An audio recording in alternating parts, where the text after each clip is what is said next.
Can I help you find something, sir? Hey, Clamato. Patrick, baby boy. Let me know if you need something, sir. This is us working together, Michelle. Remember when that used to happen? Where you became Cecil B. Gondry?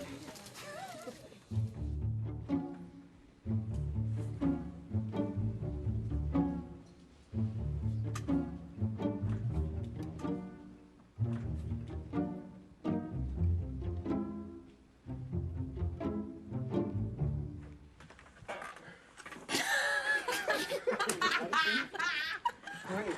Oh my God. Sweet.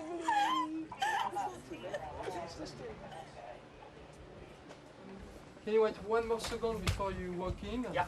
On the rest, can we make it a little faster? Yeah. Or? Okay. Action. I don't even know you, so it doesn't really matter. Well, obviously you do. And who the fuck is that? We have Some fucking French guy? Kate and us got together, and we, you know, he would say things like, okay, we're going to try to create real, you know, moments between people who have loved each other for a long time. And you know, next thing you know, we're on the ground, I'm screaming, whatever. Things are, you know, things get completely out of control. And yet it was a wonderful way to just to connect with Kate. My crotch is still here, just as you remembered it.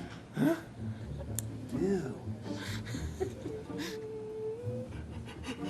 It should look like it's the first time I ever saw one. Ew. What?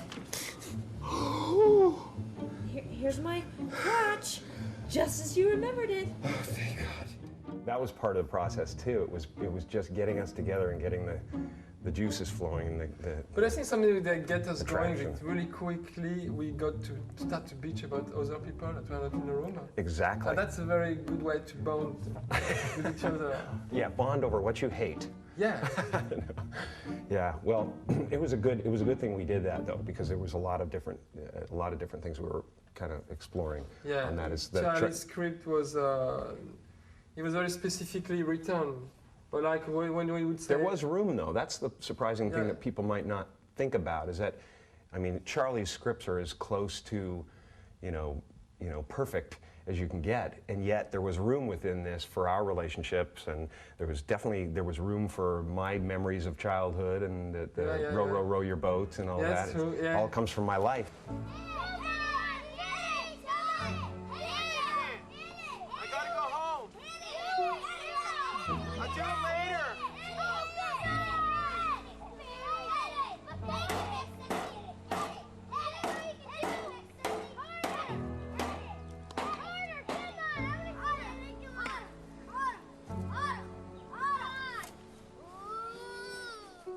There comes a time in every boy's life where he's faced with, you know, take the BB gun and kill the bird, or whatever it was. And I can't believe that, you know, I couldn't believe I was in a movie that would allow that. Yeah, yeah. But it's so poignant and so real for every boy. I mean, I don't know, especially in this day and age, how many people can't identify with the feeling that there's nobody there for them, or that they're too busy to pick them up, or whatever. I think we all have that innately in us. We're looking for somebody to pick us up, even now. It's the challenge of every boy growing up. I mean, you're either the guy sitting on the step going, I'm never going to go up there, or there's a series of boys, one after another, going up the challenge. I would never go and challenge anyone. I would just stay on my own. You'd think your way around it. You're like the guy who's like, you know, I can't really play basketball, but... No, I would stand aside and say, well, maybe give the ball to him, and then this one open the hole. Oh, direct it. I was just amazed when I got on the sets and what Michel was doing with the forced perspectives and things like that. It was not only brilliant visually, but it was just so much fun for the actors. Okay. Should we tell them about the fight, though? That day. Yeah. That day was the hardest day on the shoot, and we were all really incredibly tired. And Kate fainted in the hot tub, and I got angry because Michel wanted to shoot the shot, because he gets, you know, really into it. he's like, get her out of there, pull the body out and keep shooting, you know, kind of thing.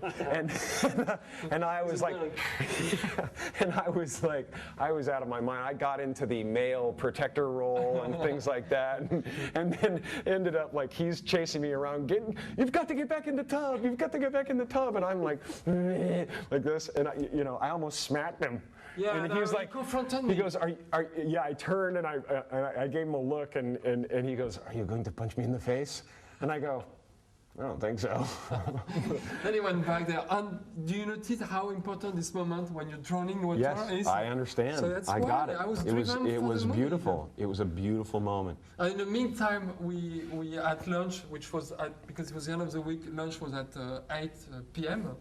We went out and we did this little short film. At the same night. He did this. He gave me this big present of being in my DVD, playing this kind of silly character in the bed car. He rigs a bed with a Volkswagen engine, and I'm singing my Elvis song that I created called Pecan Pie, and all of a pecan pie. And so we went out to do this. In the middle of shooting, we go out to this godforsaken gas station in the middle of Jersey somewhere, and I drive into the gas station, and a couple of guys jump out and start fixing my bed, and then I drive out. Well, they hadn't thought about, like, you know, checking the brakes or anything like that, so there was no brakes. So at one point I was driving around the gas pumps faster and faster and faster, and everybody was just like, he's not gonna stop, and they just keep running. Finally, I had to take it out onto the road and all the way down the freeway to the side of the road. I had to it finally conked out. I would like to be the guy who saw you from their car when they were driving. I know. Like a totally double surprise. This is a bed driving, and there is a guy in pajamas. It's like a scene from Bewitched or something like that. Yeah. And Gladys Kravitz opens her window and sees me driving by in a bed, you know? And to be able to, you know, come up with that kind of stuff, he has this desire to just do things differently, which is fantastic, which is where I want to live, you know? It's everything to me, to be original. Okay, so you are witnessing a special effect done directly in cameras. Basically, this special effect is meant to help the audience to understand how Joel Barish feels when he's a kid, so he's under the table. Hey! So, I am in my dimension, in my size, and now I want to reach his dimension, which is half of mine. So I just basically have to walk and join him. Hey, how's it going?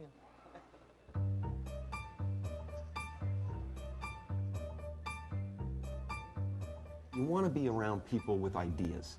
Ideas and guts. That's the key to everything, is just keep coming with the ideas. Some of them work, some of them don't, but you're not sitting there just going, how can we imitate what we've seen before? Yeah, you know? that's true. Anyway, the teacher's coming.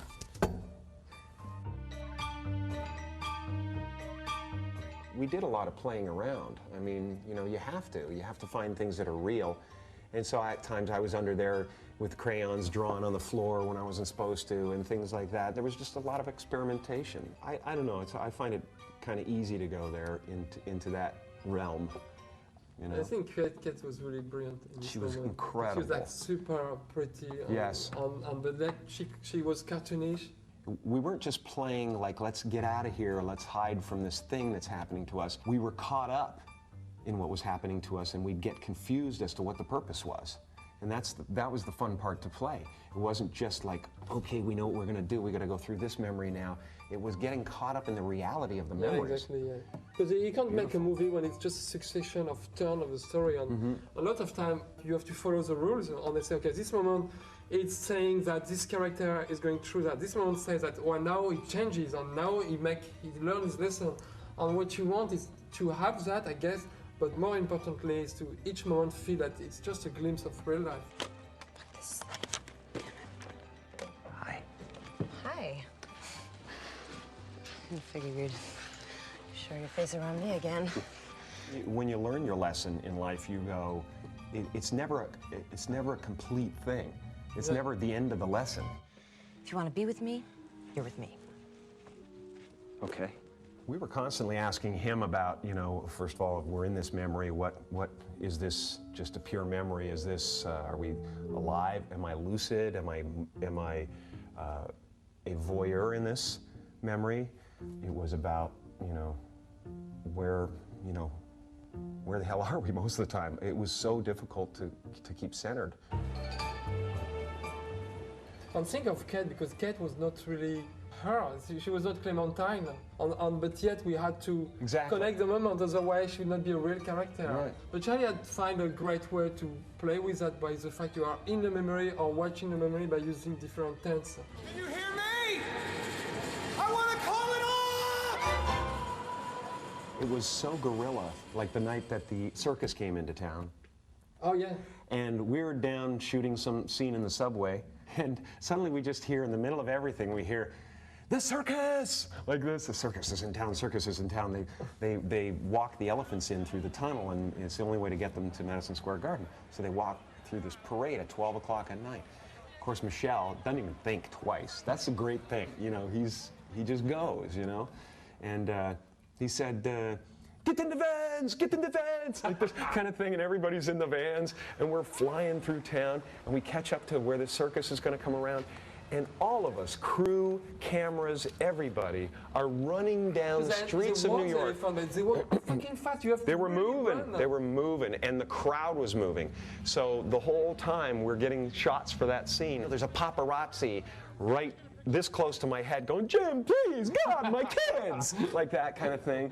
The whole time while you're trying to be in the scene. It is the most challenging thing you've ever seen, but fun. Me and Kate, I grabbed her hand, man, and we're just running through these crowds, trying to get to the next place where we can get a shot. And there is my favorite shot of Jim in the movie, I think. It's when we find this trick that you would do with wearing your jacket to play like an elephant. Yeah.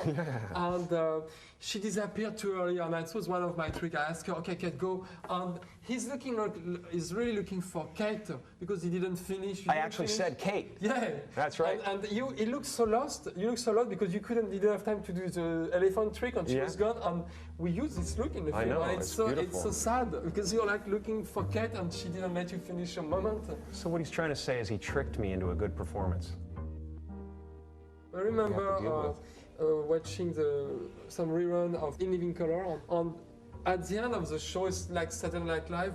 Everybody comes out and dance on the stage, and everybody's like super fun. It's like the best moment, everybody hug. And there is one guy, he's taller than everyone, and he's doing nothing but being lonely, and it's Jim. But I was definitely a little bit of a fish out of water when it came to the hip-hop dancing at the end of the show. To me, that was what was one of the things why I wanted, when I wanted you to be Joel, this loneliness.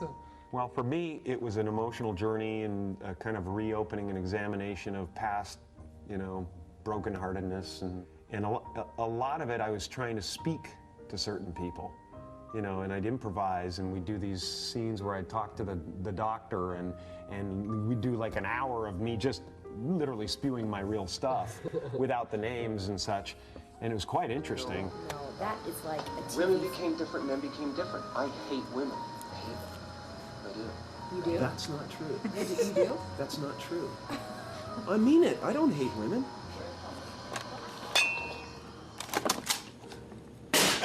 Shit. Sorry. He's broken the tape before. I know. What are you gonna do now? Can we take that tape to your apartment or to my apartment? Yeah. Because I Yeah. fucked up Okay. the tape No, machine. that's what we'll go. We'll go and I'm so sorry. I'm so sorry. So, when you're here, I really need you to show the house. You know the scene when the two kids walk and you did their voice live as they were going? It's something I really wanted to try. Yeah. When you see the two kids coming back to his house, it's a very charming moment, and they were actually here, Jim and Kate, behind the camera with a microphone, verbalizing what they were actually doing. And I mean, any producer would tell me, well, you don't have to ask the actor to do that. But to me, it was important because I think by you being out with them, even if you were not on camera, it would make it sound charming and real. Well, there's nothing like things happening organically on the spot. on site, you know? I really think so. When you do a cartoon voiceover or some other thing and you're alone in a studio, it's just, it's not quite the same thing. It just, there's something electric about the people doing it in front of you right there. It's beautiful.